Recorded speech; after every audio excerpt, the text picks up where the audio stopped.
నమస్తే welcome to our channel. Big breaking news అయితే వస్తుంది.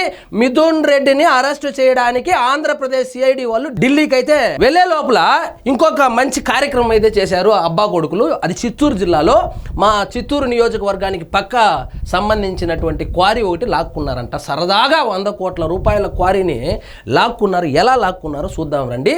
ఇక్కడ పేర్లు ప్రస్తావించలేదు, నేను చెప్తాను చూడండి. ఆ పెద్ద నాయకుడి పేరు పెద్దిరెడ్డి రామచంద్రారెడ్డి, ఆ పెద్ద నాయకుడు కొడుకు పేరు మిథున్ రెడ్డి. ఆయన అధికారంలో ఉన్నప్పుడు చేసినటువంటి ఈ ఘనకార్యం ఏదో ఒకసారి చూద్దాం రండి. క్వారీ లాక్కొని రూపాయి 100 కోట్లు దోపిడీ, చిత్తూరులో ఆస్తులన్నీ అమ్మి లీజుకు తెచ్చుకున్న భాజపా నేత.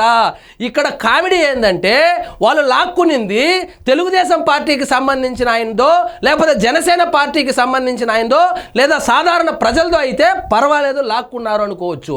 కేంద్రంలో అధికారంలో ఉన్నటువంటి భారతీయ జనతా పార్టీకి సంబంధించినటువంటి నాయకుడు ఆస్తులు అమ్మి ఒక క్వారీ లీజుకు తెచ్చుకుంటే దాన్ని కూడా వాళ్ళు సెంట్రల్లో రూలింగ్ లో ఉన్నారని తెలిసి కూడా, ఆయనకు సెంట్రల్ మినిస్టర్ తో సత్సంబంధాలు ఉన్నాయని తెలిసి కూడా బరి తెగించి ఏ విధంగా రౌడీజం చేసి లాక్కున్నారో చూడండి. పైసా చెల్లించకుండానే బెదిరించి తీసుకున్న వైకాపా ప్రజాప్రతినిధి కేంద్ర పర్యావరణ అటవీ శాఖ నిబంధనలు ఉల్లంఘించి మరీ తవ్వకాలు, క్వారీలోకి ఎవరూ రాకుండా బౌన్సర్లతో కాపలా లాక్కొని ఈ భారతీయ జనతా పార్టీకి సంబంధించినటువంటి నాయకుడు ఆయన సొంత క్వారీకి పోవాలంటే కూడా అక్కడ బౌన్సర్లు పెట్టి బెదిరించి భయభ్రాంతులకు గురి చేసి 100 కోట్ల రూపాయల విలువ చేసేటువంటి గ్రనైట్, బ్లాక్ గ్రనైట్ క్వారీని అయితే లాక్కున్నారు. అసలే ఆ తండ్రి కుమారులు అరాచక శక్తులు, ఆపై అంతులేని అధికారము. అంతులేని అధికారం అంటే జగన్మోహన్ రెడ్డి లిటరల్ గా రాయలసీమ మొత్తాన్ని పెద్దిరెడ్డి రామచంద్రారెడ్డికి పవర్ ఆఫ్ అటార్నీని రాయి చేశాడు. ఆ పవర్ ఆఫ్ అటార్నీ భాగంగానే భారతీయ జనతా పార్టీకి సంబంధించినటువంటి నాయకుడిదే లాక్కున్నారంటే ఇక సాధారణ ప్రజల పరిస్థితి మీ ఊహకే వదిలేస్తున్నా. చూడండి, ఇంకేముంది, ఉమ్మడి చిత్తూరు జిల్లాలో వైకాపా హయాంలో 5 ఏళ్ల పాటు వారు దోపిడీకి పట్ట పగ్గాలు లేకుండా పోయాయి. చెరువులు, కొండలు, నదులు, అడవులు ఇలా చెప్పుకుంటూ పోతే ఆఖరికి క్వారీలు కూడా సెంట్రల్లో అధికారం ఉన్నటువంటి పార్టీకి సంబంధించినటువంటి ఆ వ్యక్తి యొక్క క్వారీని కూడా లాక్కున్నారు. సహజ వనరుల్ని యథేచ్ఛగా దోచేశారు. ప్రైవేటు వ్యక్తుల భూముల్ని కబ్జా చేశారు.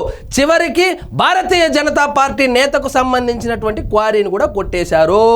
ఆయన లబోదిబోమంటూ చిత్తూరులో ఉన్నటువంటి 18 ఎకరాల భూమిని అమ్ముకొని సంవత్సరాల పాటు కాళ్ళు అరిగేలాగా ఢిల్లీలో ఆ పర్యావరణము అటవీకి శాఖకు సంబంధించినటువంటి పర్మిషన్లు తెచ్చుకొని క్వారీ చేసుకుంటా ఉంటే ఆ క్వారీలో రాయి బాగుంది, ఆ బ్లాక్ రాయి అరుదైన రాయి అని చెప్పి ఎక్కడ దొరకదు అక్కడే దొరుకుతుందని చెప్పి దాని మీద కన్నేసినటువంటి మిథున్ రెడ్డి స్వాహా చేసినాడంట.